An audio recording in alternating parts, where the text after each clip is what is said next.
আসসালামু আলাইকুম এভরিওয়ান। বিয়ের বাঁধন গল্পের 12 নম্বর পার্ট। তো যারা এখনো এই চ্যানেলটি সাবস্ক্রাইব করেননি একটু কষ্ট করে সাবস্ক্রাইব করে নিন। তো আর বেশি কথা না বলে চলুন গল্প শুরু করে দেই। ইব্রাহিম শেখ আয়াতকে বললেন, আয়াত মা একটা কথা বলি। জি বড় আব্বু। তোমার বাবা একটা সিদ্ধান্ত নিয়েছে, তুমি কি চাও? আয়াত কি বলবে, সে তো চায় তার অনুভব ভাইকে খুব করে চায়, কিন্তু অনুভব তো তাকে চায় না। সে মাথা নিচু করে মিহি কণ্ঠে বলল, তোমরা যা ভালো মনে করো। ইব্রাহিম শেখ আয়াতের কথা শুনে হাসল, মনে মনে কিছু হিসেব কষে বলল। ইব্রাহিম শেখ আহমিকা শেখের দিকে তাকালো। তার ছেলে যদি উড়ে ডালে ডালে, তা আমিও ইব্রাহিম শেখ করি পাতায় পাতায়। ঈশা খাওয়া দাওয়া শেষ করে নিজের রুমে এসে বিছানায় শুয়ে ফোন হাতে নিয়ে ফেসবুকে লগ ইন করে। ইদানিং ঈশার পড়াশোনা থেকে সব কিছুর উপর মন উঠে গেছে যেন। কোনো কিছু ভালো লাগে না তার। ফেসবুক স্ক্রল করতে করতে রুবায়েতের আইডি আসে। রুবায়েতের নতুন একটা পিক আপলোড করেছে, ট্যাগ দেওয়া আছে তিথি নামের আইডির সাথে। ঈশা একবার দেখলো, বুক ছিঁড়ে না পাওয়া হাহাকার কাজ করছে তার। রাত তখন 9টা। ইন্টেলিজেন্স ডিপার্টমেন্টের আদমান কায়েস কিছু ফাইল দেখছিল। সেদিনের মেয়েটা খুনের ব্যাপারে এখন অবধি কোনো কিছু জানা যায়নি। কিছুক্ষণের ভিতর সামির এসে রফিক এখন ওর অবধি মুখ খুলছে না। আদমান ফাইল থেকে চোখ সরিয়ে বলল, সোজা আঙ্গুলে ঘি না উঠলে আঙ্গুল বাঁকাতে হয়, এটা কি শিখিয়ে দিতে হবে সামির? সামির বলার মতো কিছু পেল না। তারপর আদমান কায়েস হাতে কাগজগুলো রেখে নিজেকে সুন্দরভাবে কালো পোশাকে ঢেকে নেয়। সামির ছেলেটি আজও বুঝলো না আদমান কায়েস নিজেকে এভাবে লুকিয়ে রাখে কেন। তারপর আদমান সামিরকে নিয়ে বেরিয়ে পড়ে। আহান লাস্টবারে ফোন দিছিল ফারহাকে। চোখে মুখে তার ক্রোধ আর হতাশার ছাপ স্পষ্ট। সে যেন নিজেকে বিশ্বাস করতে পারছে না। কোনো কিছু তো নিশ্চিত হয়েছে, হঠাৎ এমন পরিবর্তন? নিজের মনে প্রশ্ন করে সে। কিন্তু প্রতিবারে ফারহার ফোন বন্ধ দেখায়। আহান রাগে ফেটে পড়ে। আহান চোখে জ্বলন্ত আগুন, মুখে বিকৃত এক অভিব্যক্তি। সে আকাশের দিকে তাকে চিৎকার করে বলে ওঠে, বিশ্বাসঘাতক বেঈমান মেয়ে, আমার ইমোশন নিয়ে খেলছিস তুই? ঠিক তখন পিছন থেকে এগিয়ে আসে অনুভব, তার সঙ্গে রুবায়েত, তৌফিক আর সিফাতও। আহানের চিৎকার থমকে দাঁড়ায় তারা। অনুভব ধীরে এগিয়ে এসে বলল, কে তোর বিশ্বাস নিয়ে খেললো আহান? কি বলছিস তুই? আহান পিছন দাঁড়িয়ে সবার উপস্থিতি লক্ষ্য করলো। চারপাশে এক মুহূর্তে নীরবতা। রুবায়েত তখন হঠাৎ বলে উঠল, কিরে শালা, কে তোর বিশ্বাস নিয়ে খেললো? আহান নিজেকে সামলে নিয়ে নরম গলায় বলল, কেউ না। আর কেউ কিছু বলল না। তবে অনুভবের মনে যেন এক অদৃশ্য সন্দেহ বীজ বুনে গেল সেই মুহূর্তে। সিফাত অনুভবের কাছে এগিয়ে এসে জানতে চাইল, তোর বোন কেমন আছে রে? অনুভব একদম আলিশীন ভাবে বলল, ঈশা, ও তো ভালো আছে, সামনে এক্সাম তো, ব্যস্ত এখন। ঈশার নাম শুনতে রুবায়েত বড় বড় চোখে তাকায় সিফাতের দিকে। মনে মনে বলে ওঠে, শালা হারামি, ঘরের শত্রু থাকলে বাইরের শত্রু আর দরকার কি? রুবায়েত মনের খুব জমতে থাকে, কিন্তু তার ভাবনার মাঝে সিফাত আবার বলে উঠল, আর ঈশা না, ওই যে তোর কাজিন, সেদিন তো গেলাম না তোর বাসায়, মনে নেই? সিফাতের কথা শুনে অনুভব ভুক কুঁচকে তাকায় তার দিকে। রুবায়েত মনে মনে, শালা দেখ কেমন লাগে। সিফাতের মুখে আয়াতের সম্পর্কে জানার আগ্রহ দেখে অনুভব চমকে যায়। হঠাৎ আয়াতের খোঁজ কেন করছে? কারণটা কি? অনুভবের মনের ভিতর যেন হাজার প্রশ্ন উকি দেয়। সিফাতের দিকে তাকিয়ে বলল, আমার কাজিনের খোঁজ নিয়ে তোর কি দরকার?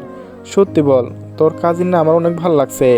সিফাতের কথা শুনে অনুভবের মুখ যেন অগ্নিগর্ভ হয়ে ওঠে। দাদা দাঁত চেপে রাগ চাপা নিয়ে চেষ্টা করে সে। তার প্রিয় জিনিসের দিকে কারণ আরেকজনের নজর, এটা সে কিছুতেই মেনে নিতে পারছে না সে। অনুভব আর সেখানে দাঁড়ায় না, ক্ষিপ্ত ভঙ্গিতে জায়গা ছেড়ে চলে যায়। তার এই আচরণ উপস্থিত সবাই এক মুহূর্তের জন্য হতবাক হয়ে পড়ে। তৌফিক কৌতূহলী চোখে রুবায়েতকে জিজ্ঞেস করে, ওর কি হলো হঠাৎ? রুবায়েতের স্বল্প কণ্ঠে উত্তর দেয়, আগুন লেগেছে, আগুন। এইসব তুই বুঝবি না, এই বলে সে অনুভবের পিছনে ছুটে যায়। আয়াত ভার্সিটিতে এসেছে। তানিয়া আর রুদ্রর সাথে কি ফারহা আসেনি? মেয়েটা হঠাৎ কি যে হলো, ভার্সিটিতে আসছে না। আয়াত জানে ফারহার মামি খুব একটা ভালো নয়। সে একটু ফারহার বিষয়টা নিয়ে চিন্তিত হয়। রুদ্র বলল, কি রে আয়াত, কি ভাবছিস? সে তো ফারহার কথা ভাবছি, মেয়েটা ভার্সিটিতে আসছে না, কিছু হলো নাকি? তাছাড়া ওর মামি খুব একটা ভালো নয়। আজ সময় দেখে নিল 2টা বাজে। তপ্ত রোদে যেন চারিদিকে জ্বালিয়ে পুড়ি শেষ করে দিচ্ছে, কিন্তু তার হৃদয়ও তো আগুনের মতো জ্বলছে প্রতিনিয়ত। তানিয়া রুদ্র থেকে বিদায় নিয়ে সে বাসার জন্য রওনা দেয়। প্রায় 30 মিনিটের দীর্ঘ এক ক্লান্তি পথ পেরিয়ে শেখ ম্যানশনের গেট পেরোতেই এক ধরনের ভারী প্রশান্তি আয়াতকে ঘিরে ধরল। দুপুরের রোদের তাপে মুখটা লাল হয়ে উঠেছে, চুলগুলো এলোমেলো, চোখে ক্লান্তির ছাপ স্পষ্ট। ড্রয়িং রুমে বসেছিলেন আহমিকা শেখ। এক কাপ কফি হাতে জানালার পাশে বসে বাইরে তাকিয়েছিলেন তিনি। আয়াতের পায়ের শব্দ তিনি ফিরে তাকান। আয়াত তার দিকে এগিয়ে আসতে আহমিকা শেখ চোখ বুলিয়ে মেয়েটি ক্লান্ত মুখের উপর, গলায় মায়া মেশানো কণ্ঠে বলে, এই রোদে তো উপর এসেছ, উপরে গিয়ে একটু ফ্রেশ হয়ে নাও। আয়াত কেবল হালকা মাথা নাড়ালো, কোনো কথা না বলে নিঃশব্দে ঘুরে দাঁড়িয়ে সিঁড়ি বেয়ে উপরে উঠতে গেলেই আহমিকা কিছুক্ষণ তার দিকে তাকিয়ে রইলেন। মেয়েটার ভিতরে অভিমান আর আবসাদ যেন চোখে চোখে পড়ে যাচ্ছিল। ফারহা ছোট ঘরে এক কোণে নিঃশব্দে শুয়ে আছে। ভার্সিটিতে যাওয়ার ইচ্ছা প্রকাশ করতে মাইমুনা তীক্ষ্ণ কণ্ঠে বলল, আর ভার্সিটি পড়া দিয়ে কি হইব? কাল তোর বিয়ে, আর আজ তুই ড্যাং ড্যাং করে ভার্সিটিতে যাবি? মামির এমন কথায় প্রতিবাদ করতে গেলে উল্টো আর একটু কথা শুনতে হয় তাকে। জীবনের প্রতি যেন আগ্রহ হারিয়ে ফেলেছে ফারহা। খাওয়া দাওয়াতে অনীহা, মুখটা শুকিয়ে গেছে, চোখের নিচে কালি পড়ে গেছে, এক অদৃশ্য বিষণ্ণতা তাকে ঘিরে ফেলেছে। মাজেদ মেয়েও কিছু করতে পারে না ভাগ্নির জন্য। ফারহা ঘুরে এসে দেখে ফারহা উল্টো হয়ে জানলা মাথা ঠেলিয়ে বসে আছে। মাজেদ মিয়া হুইল চেয়ার ঠেলে ধীরে ধীরে এগিয়ে যান তার কাছে, তারপর কাপা হাতে ফারহার মাথায় হাত রাখেন। হঠাৎ মাথায় কারো স্পর্শ পেয়ে চমকে ওঠে ফারহা। তাকিয়ে দেখে তার মামা। দ্রুত চোখে পানি মুছে নিয়ে বলে, মামা তুমি? মাজেদ মিয়া ফারহার চোখের দিকে তাকিয়ে বলল, চোখের পানি লুকাতে শিখেছিস ফারু? তোকে এই দু হাতে বড় করেছি, বোনের রেখে যাওয়া শেষ অংশটুকু আগলে রাখতে চেয়েছিলাম, হয়তো আমি তা পারলাম না রে মা। আমি যে অক্ষম, পারলে তোকে দূরে কোথাও লুকিয়ে রাখতাম। তোর এই মামাকে ক্ষমা করে দিস মা। ফারহার গলা কেঁপে উঠে ধরা গলায় বলে, মামা তোমরা ছিলে বলেই তো আজ আমি বেঁচে আছি। তোমরা না থাকলে হয়তো আমি কবেই কোনো নর্দমায় পড়ে থাকতাম। তোমাদের আশ্রয়ে আমি আজ টিকে আছি। আমি এই বিয়েতে খুশি মামা, মামি যা চাই আমি তাই করব, আমি কথা দিচ্ছি। ভাগ্নির কথা শুনে মাজেদ মিয়ার ভেতরটা হু হু করে কেঁদে উঠল যেন। কিন্তু তিনি তো একজন পুরুষ মানুষ, তাদের তো পাথরের মতো শক্ত হতে হয়। এই টানাপোড়া সংসারে তাকে মুখ বুজে সহ্য করতে চাই সব কিছু। এক সময় যখন তিনি সক্ষম ছিলেন, দুহাত ভরে পরিবারে ভরণ পোষণ করছেন, কিন্তু এখন আর পারেন না। অসহায় মনে হয় নিজেকে। ভিতর থেকে এক বুক দীর্ঘ নিঃশ্বাস বের করে তিনি ফারহার রুম থেকে বের হয়ে আসেন। বিকেলের দিকে অনুভব চুপচাপ বাসায় ফিরে নিজের ঘরে চলে যায়। সারাদিনে অফিসের চাপ, সিফাতের কথাবার্তা সব মিলিয়ে তার মন মেজাজ একেবারেই এলোমেলো। অনুভবের সাথে আহানও এসেছে। ঘরে ঢুকে অনুভবকে দেখে কেমন অস্থির লাগে ওর, কিছু যেন ঠিক নেই। আহান তাকিয়ে থাকে কিছুক্ষণ, তারপর নরম সুরে বলে, কি হয়েছে অনু? অনুভব ধীরে মাথা তুলে, চোখে ক্লান্তির ছাপ। সেটা তো আমার তোর থেকে জিজ্ঞেস করার কথা, বল তোর কি হয়েছে? আহান একটু হেসে এড়িয়ে যায়, আমার আবার কি হবে, এই তো বেশ আছি। অনুভব একটু কঠিন গলায় বলে, মিথ্যা বলিস না আহান, আমি কে সেটা তুই ভালো করে জানিস, আর তুই কে আমি ভালো জানি, তাই অন্তত আমার চোখকে ফাঁকি দেওয়ার চেষ্টা করিস না। আহানের প্রেক্ষিতে বলার মতো কিছু পেল না। অনুভব একটু হাসলো। আহানের বা কাঁধে হাত রেখে বলল, ফারহান জুম তাই না? আহান চকিত নয়নে তাকায় অনুভবের দিকে। অনুভব আমায়ও বলল, মেয়েটার বাবা মা নেই, মামার কাছে বড় হয়েছে। তো তুই এসব কি করে জানলি? অনুভব বাঁকা হেসে বলে, you might be forgetting whom. রাতের বেলা খাওয়া দাওয়া সেরে অনুভব ড্রয়িং রুমে বসে আছে। ইব্রাহিম শেখ একটু ছেলের দিকে তাকাচ্ছে, ছেলের দিকে কোনো ভাবার অন্ত নেই যেন। অনুভব এক মনে কিছু কথায় ব্যস্ত। ইব্রাহিম শেখ বললেন, কি ভাবলে তুমি অনুভব? অনুভব ফোন থেকে চোখ তুলে তাকালো, তারপর বলল, কোন ব্যাপারে? তোমার আর আয়াতের ডিভোর্সের ব্যাপারে। অনুভবের দৃষ্টি তখনও ইব্রাহিম শেখের দিকে। কিছুক্ষণ চুপ থেকে বলল, বিয়ের সময় আমায় জিজ্ঞেস করেছিলে, জোর করে বিয়ে করিয়েছিলেন, তাহলে আজ কেন আমার কাছে জানতে চাইছো? জানছি কারণ তুমি চাও। ইব্রাহিম শেখ কঠিন সুরে বলে, যা ইচ্ছা করো। এইসব বলে অনুভব উপরের দিকে চলে যায়। আহমিকা শেখ ছেলের দিকে তাকিয়ে রইলেন। ইব্রাহিম শেখ স্ত্রীর দিকে তাকিয়ে বললেন, দেখলে তোমার ছেলেকে, কোনো কথা শুনে না, কি পেয়েছে কি তোমার ছেলে? আমি ইব্রাহিম শেখ কথা দিচ্ছি, আয়াতের বিয়ে আগামী 7 দিনের ভিতর দিব। অনুভব নিজের রুমে যেতে যেতে আয়াতের রুমের সামনে দাঁড়িয়ে পড়ে। আয়াত তখন সামনে নিয়ে ফোন দেখায় ব্যস্ত। অনুভব হালকা দরজা ধাক্কিয়ে দিতেই সামনে দৃশ্যমান হয় আয়াত। দরজা খট করে আওয়াজে আয়াত পিছন ফিরে দেখে অনুভব দাঁড়িয়ে আছে। আয়াত মনে মনে বলল, এই লোক আবার তার ঘরে? আর যাই হোক, কখনো আর নিজের দুর্বলতা প্রকাশ করবে না। যে লোক তাকে চায় না তাকে নিয়ে সে ভাববে না। তবে চাইলেই কি তা সম্ভব? আয়াতের ভাবনার মাঝে অনুভব সামনে এসে দাঁড়ায়। আয়াতের হাতে ফোনটা দেখে দাঁড়িয়ে পড়ে।